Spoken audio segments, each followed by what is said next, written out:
Halo rekan-rekan Wijaya Trade, kembali lagi di pelatihan analisa harga satuan bagian yang ketiga.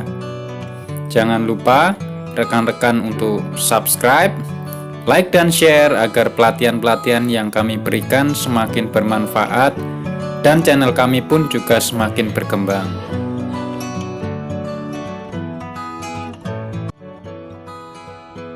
Beberapa hal yang harus kita perhatikan agar analisa biaya menjadi akurat dan baik. Yang pertama adalah gambar rencana. Gambar rencana harus detail. Yang kedua, spesifikasi bahan harus jelas. Kemudian daftar rincian pekerjaan atau WBS harus lengkap. Harga bahan harus akurat. Biaya upah juga harus akurat, sehingga volume pekerjaan pun juga harus dihitung dengan baik.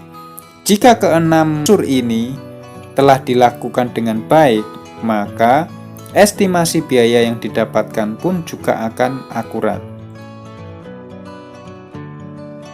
Komponen yang pertama adalah gambar rencana.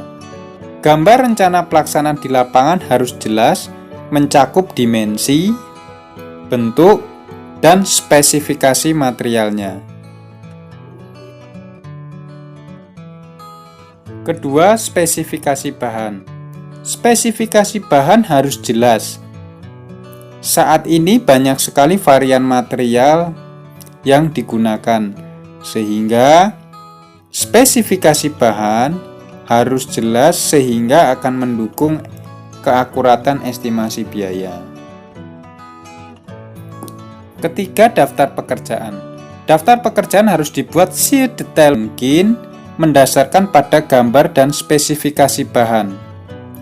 Untuk mendefinisikan detail pekerjaan, bisa menggunakan metode work breakdown structure yang telah dijelaskan sebelumnya.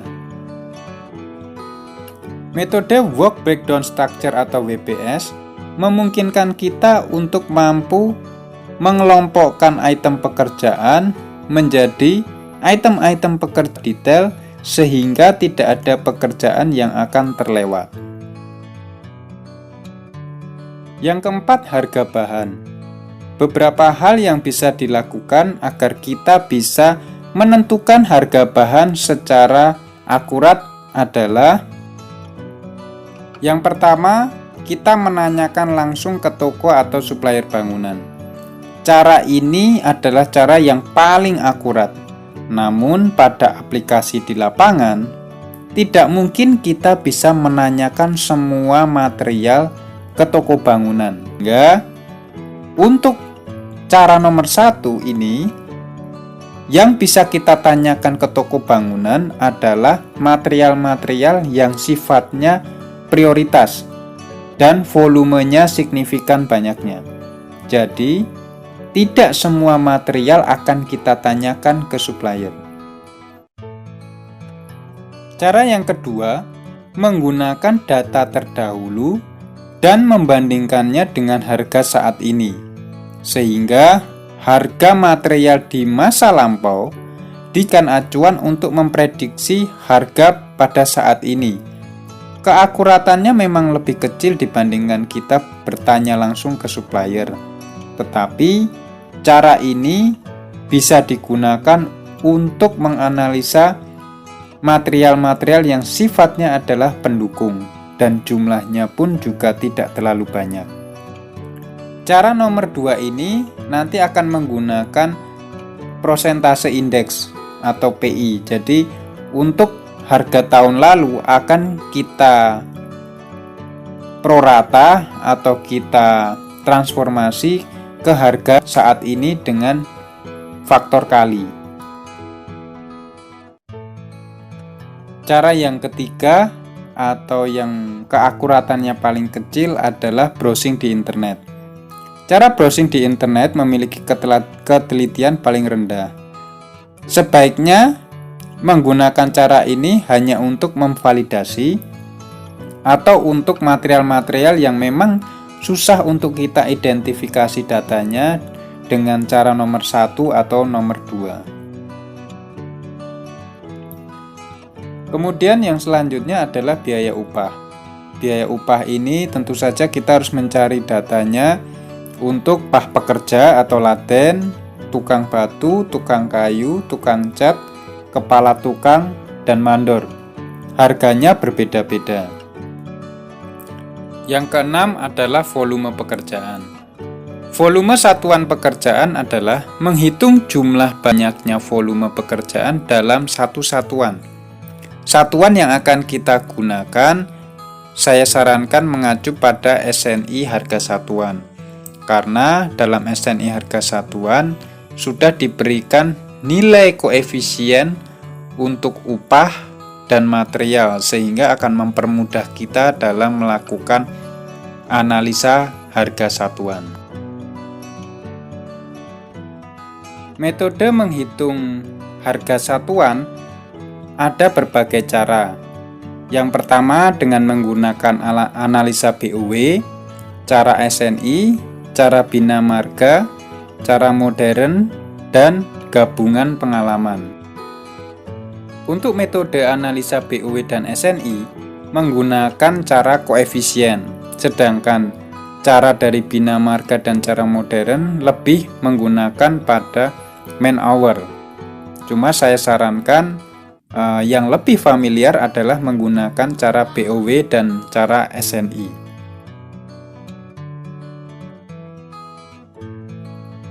Di tiap tahapan proyek konstruksi selalu akan dilakukan estimasi biaya.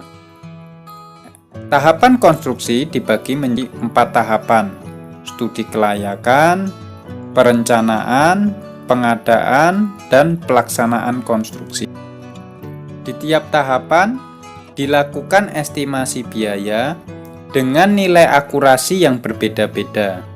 Kenapa? Karena di tiap tahapan data-data yang diperoleh berbeda tingkat kedetailannya dan keakurasiannya, sehingga berakibat pada nilai akurasi pada estimasi biaya.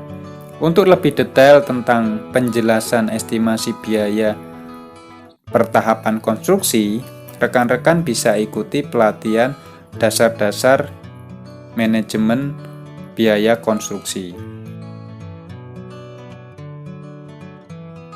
Beberapa hal yang mempengaruhi akurasi estimasi.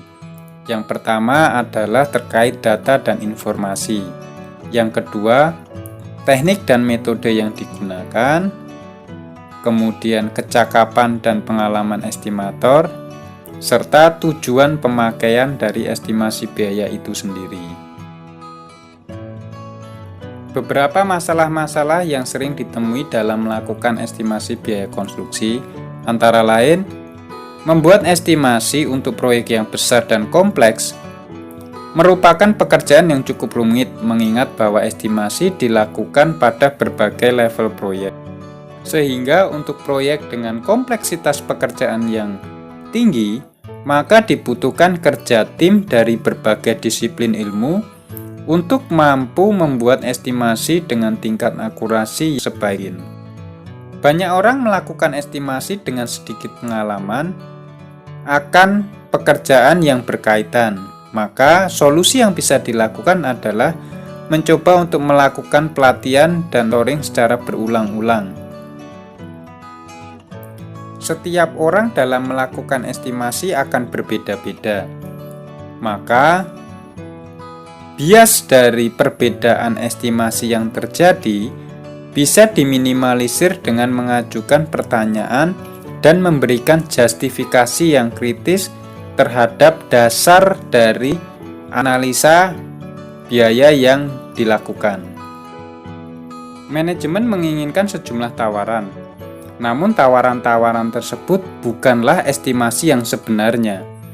Namun seorang manajer proyek, dia harus mampu bernegosiasi sehingga estimasi yang nantinya dihasilkan atau ditentukan dari sejumlah penawaran yang diambil, nilainya harus realistis dan dapat diaplikasikan di lapangan. Karena jika estimasi terlalu rendah, maka proyek di lapangan pun ketika berjalan juga akan menyulitkan. tetapi jika terjadi over budget, maka akan merugikan perusahaan owner. Demikian pelatihan tentang analisa harga satuan, video 1, 2, dan 3. Jangan lupa rekan-rekan subscribe, like, dan share agar pelatihan yang kami berikan semakin bermanfaat. Channel kami pun juga semakin berkembang.